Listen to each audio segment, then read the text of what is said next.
I would like to welcome all of you to this seminar conducted by team of Chart Analysis. Chart Analysis team की जल्दी एक application launch होने जा रही है, जो भी आप वीडियो वेबसाइट पे या डाउनलोड करके देखते हैं, अब वो आपके मोबाइल पे बहुत ही इजी प्रोसेस के थ्रू चलेगी। अब मैं वेलकम करना चाहूँगा with a huge round of applause. I would like to invite Mr. Umesh sir.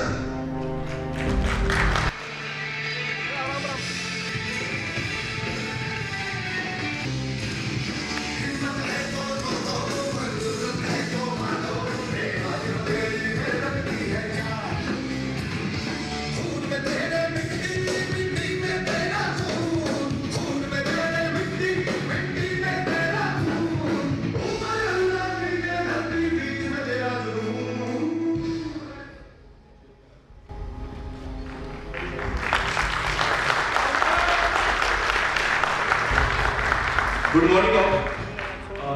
किसी को आने में परेशानी नहीं? अच्छा ठीक है। आज हम स्टार्ट करेंगे।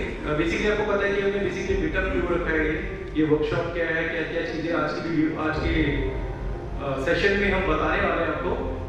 तो हम स्टार्ट करेंगे और लास्ट में जो रहेगा वो हमारा डाउट सेशन रहेगा। आप बीच बीच में जो भी क्वेश्चंस है वो आप पूछ सकते हैं, बट जो भी डाउट सेशन होगा में वो लास्ट में रखेंगे, ठीक है। और आपको पता है कि हमारा जो बेसिकली मीटअप है, जो आज हम टेक्निकल एनालिसिस के बारे में काफ़ी चीज़ें हैं जो आपको बताने वाले हैं, कुछ नई नई स्ट्रेटजीज आपको बताएंगे, तो काफ़ी इंटरेस्टिंग रहेगा। इसके साथ साथ हम आपको स्विंग ट्रेडिंग के बारे में बताएंगे, क्योंकि ज़्यादातर लोगों को प्रॉब्लम होती है स्विंग ट्रेडिंग की। स्विंग ट्रेड कैसे करें, बेसिकली बॉटम पे बाय टॉप पे सेल कैसे करें। और हम आज के सेशन में कोई ऐसा मतलब फालतू का कोई इंडिकेटर यूज़ करने वाले नहीं है, कोई इंडिकेटर वगैरह ऐसा कुछ नहीं बताएंगे। बेसिकली प्राइस एक्शन के बारे में बात करेंगे, प्योर प्राइस एक्शन, राइट। तो आपको पता है कि जब भी हम टेक्निकल एनालिसिस करते हैं, तो हम किस चीज़ की स्टडी करते हैं। तो कुछ क्वेश्चंस मेरे भी रहेंगे आपको लेके, मतलब आप में से ज़्यादातर हमारे स्टूडेंट हैं जिन्होंने ऑलरेडी हमारे कोर्सेज वगैरह लिए हुए हैं, तो कुछ क्वेश्चन मैं भी आपसे करूँगा और मैं भी ये जानना चाहूँगा कि आप कितनी सीरियस हैं और क्या स्टडी आप कर रहे हैं। क्योंकि मतलब नहीं है ना कि मैं ही आपको पढ़ा रहा हूँ, मेन ये है कि आपको भी कहीं ना कहीं करेक्ट होना पड़ेगा। और जो सेशन रहेगा, इस सेशन में मैं आपसे क्वेश्चंस भी करूँगा, राइट। इंट्राडे के ट्रेडर कैसे बने? अब इंट्राडे में सब लोग ट्रेडिंग करते हैं, सबको पसंद है इंट्राडे में ट्रेडिंग। तो सबसे पहले आप क्या करते हैं? मॉर्निंग में स्टॉक का सिलेक्शन किस तरीके से किया जाता है, आप थोड़ा सा मुझे बताइए कि आपका पहला काम क्या है। जब आप मॉर्निंग में आते हैं, सिस्टम ऑन करते हैं अपना और SGX निफ्टी देखते हैं कि भाई उससे पता चल जाता है कि भाई निफ्टी में आज गैप अप या गैप डाउन ओपनिंग होगी, तो उसके बाद आप क्या करते हैं?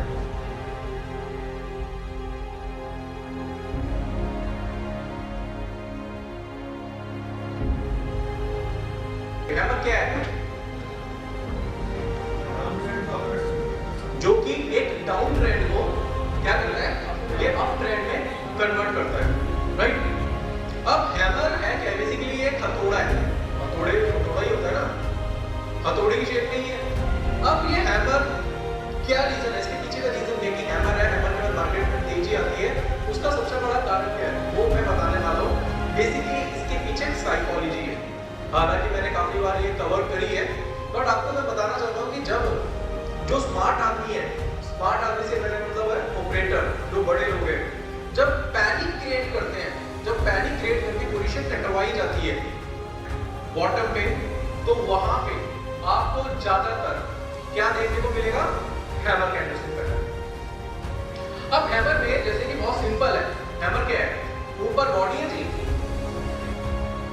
तो देखो क्या होता है, मार्केट ठीक है अप ट्रेंड में चल रहा है, ठीक है, अप ट्रेंड के हिसाब से आपको पता है कि ओवरऑल मार्केट बुलिश है, तो माइंड करके चलो। मतलब उसमें क्या होता है ना कि आपको अपनी पोजीशन बनाने के बाद ना बिल्कुल छेड़ना नहीं है, कि ये नहीं करना बार-बार पोजीशन को स्क्वायर ऑफ कर रहे हो, फिर नीचे आएगा फिर बाय कर रहे हो, तो लेके बैठे नहीं कोई बात। अब आपको पता चल गया कि निफ्टी का 16,800 के बाद सीधा 19,000 जाएगा, 18,500 पे जाएगा, आप पोजीशन बना के बैठ, कोई बात नहीं। क्या होता है ना कि देखो हर बंदे के ना दो अकाउंट होते हैं, डीमैट अकाउंट। एक अकाउंट में वो ट्रेडिंग टाइप करता है, एक में करता है वो थोड़ी सी इन्वेस्टिंग कर लेता है, या फिर अपने जो थोड़े लॉन्ग टर्म के ट्रेड है उसमें बनाता है।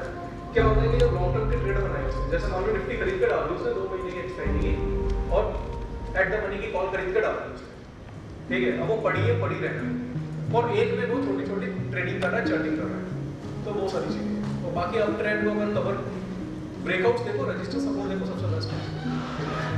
उसमें कोई इंडिकेटर का यूज नहीं करना आपको कि इंडिकेटर लगा ले, मूविंग एवरेज लगा ली, मूविंग एवरेज के ऊपर चल रहा है, 200 दिन की मूविंग एवरेज के ऊपर क्यों बुलिश रहेगा, वो नहीं करना। खरीदा वो बड़ा प्रॉफिट में गया, बट आज वो लॉस में चल रहा है, तो क्या रहता है, डर रहता है कि यार मैं वहीं पे प्रॉफिट बुक कर लेता, और लॉस बनने से देखा नहीं जाता क्योंकि उसका पैसा फंस गया ना। अब वो स्टॉक नीचे आया, तो ये क्या होता है, एक अच्छी अपॉर्चुनिटी होती है जिसमें आप अपनी एवरेजिंग कर सकते हैं। एवरेजिंग कैसे की जाती है? एवरेजिंग की जाती है जब आपका स्टॉप लॉस हिट ना हुआ हो, जब आपका स्टॉप लॉस हिट ना हुआ हो, वो बीच में ही काम करा रहा है, तो आप एवरेजिंग कर सकते हैं। बट एवरेजिंग के बाद अपनी सारी पोजीशन काटेंगे जब आपका स्टॉप लॉस ट्रिगर होगा।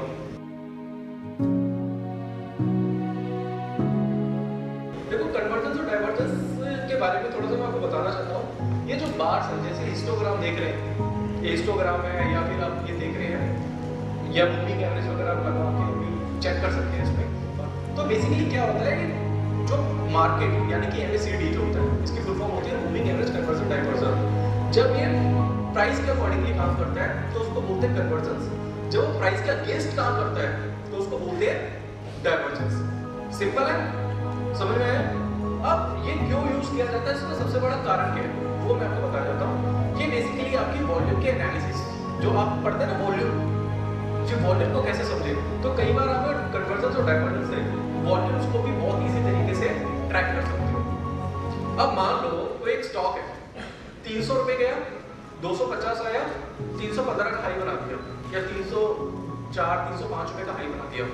कैनिको को एक टॉप पे गया और उसने एक नया हाई ब्रेक करा, जैसे मैंने आपको डबल टॉप बताया था। अब नया हाई तो ब्रेक करा, बट डाइवर्जेंस जो है उसको सपोर्ट नहीं कर रहे, वॉल्यूम सपोर्ट नहीं कर रहा उसे। अब वॉल्यूम सपोर्ट नहीं कर रहा था, इसका मतलब क्या हो सकता है, वो वॉल्यूम किसका हो सकता है, किसका वॉल्यूम हो सकता है? वो जो वॉल्यूम होगा वो रिटेल क्लाइंट का वॉल्यूम होगा। तो रिटेल का बस इतना वॉल्यूम नहीं होता कि वो मार्केट को बिल्कुल लेके चला जाए ऊपर। तो रिटेल का जब वॉल्यूम आता है तो वो ब्रेकआउट होता है, वो फेल हो जाता है, इसलिए ब्रेकआउट आता है और एकदम से क्लोजिंग जो होती है वो लाइन के नीचे होती है, जो कि इसकी रेजिस्टेंस लाइन होती है। समझ में आया? और वहां पे अगर आपको नेगेटिव डाइवर्जेंस देखने को मिल जाए तो वहां से आप इससे अच्छा पैसा कमा सकते हो।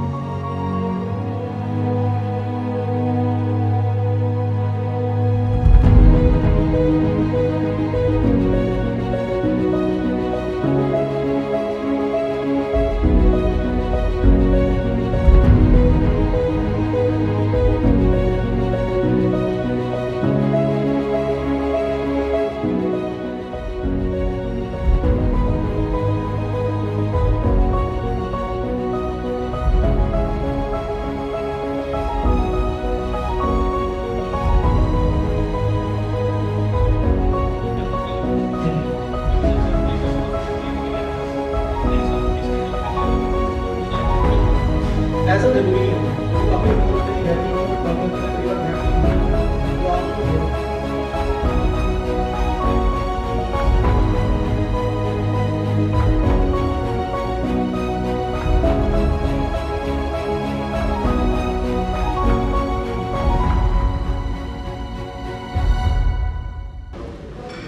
मार्केट को कभी भी यू नहीं बनाना भाई, बुलिश है बुलिश है, ठीक है। अगर आप यू बनाओगे ना कि बुलिश है, तो मार्केट अभी बुलिश है, निफ्टी बुलिश लग रही है, वो कोई बात नहीं, क्योंकि चार्ट में ऐसा लग रहा है। वैसे अगर आप बिना पैटर्न के यू बना लोगे ना अगर, तो फिर आप हो जाओगे, अगर आपने यू बना लिया कि मार्केट बेरिश है तो आप बन के मंगड़िए, आप बन के मंगड़िए, मार्केट तेजी दिखाएगी, आप आराम से सेल करोगे तो आप फंसते रहोगे। और अगर आपने यू बना लिया बुलिश है कि भाई बुलिश ही रहेगा, जितना नीचे आएगा तो खरीदूंगा, तो भी आप नुकसान करेंगे। आपको मार्केट में ना मौका प्राप्त, अपॉर्चुनिटी बोलती है इसे, कि मौके का फायदा उठाना है आपको। मार्केट जिस डायरेक्शन में जाए उस डायरेक्शन में